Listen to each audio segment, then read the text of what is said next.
Hello, this is Tom Chambers for PokerSavvy.com. This is a multi-table tournament pot limit Omaha video.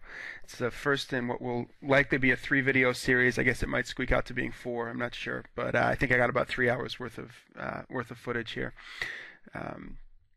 And what we're looking at is from the WCOOP in September. The table on the left was a $300 one rebuy one add-on tournament fairly early in the WCOOP series, and the table on the right is the Second Chance tournament from the same day, which I think was a $200 also one rebuy one add-on. So the one rebuy one add-on format, especially during the WCOOP, gives pretty deep stacks to start out.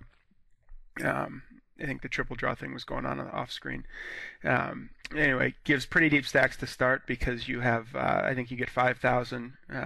Yeah, here's the screen. I guess I didn't leave it up there very long, but there's you get 5,000 chips to start. I think it was at 1020, and you could rebuy right away for 5,000 again, and then there was an add-on for 7,500. So, by the end of the first hour, there were up to 5,100, and the average stack, assuming that you used all 3 of the buy-ins, would be almost 200 BBs, and obviously you win a few pots and you end up with deeper stacks. So here we are, probably 2 or 3 hours into the tournament on the left, and at the end of the first hour in the tournament on the right, and I've got well over 100 big blinds, and most of the people at the table do as well. So there's obviously these are short stacks with 50 big blinds or so. Apologize for the clicking around. I think as I was setting this up and moving it around with the rest of my tables, I probably had some issues or something, but I assume that that'll slow down after we get into the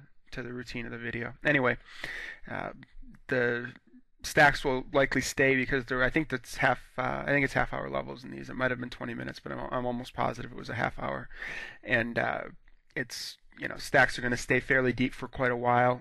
But obviously, based on the fact that I made a video out of this, and I chose that I've got 3 or 4 more hours worth of footage, I'm going to go fairly deep, and it'll get into the shorter stack situations by probably the second or third video, where average stacks, as they do towards the end of a tournament, get into the first into the 50 and then the 40 and the 30 and 20 big blind range. So we'll get a variety of stack size situations through this video, and also just generally be able to talk about adjustments for tournament strategy, given that even when we have a 100 blind stack, we're going to have opponents who have a range of stack sizes more so than in cash games. This decision on the left here to limp behind, it's a situation where I'll usually raise. I would say I probably raise maybe 75% of the time with this hand there, isolation raise, but not necessarily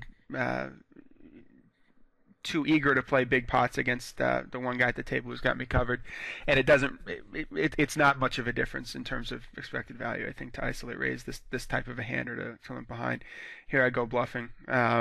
This is a great spot to take a small stab at the pot, and it's really hard for him to continue with anything but the nut flush, and so I'm taking one stab at it. Let's see if I follow through. I honestly don't remember this hand, so it's possible I just give up.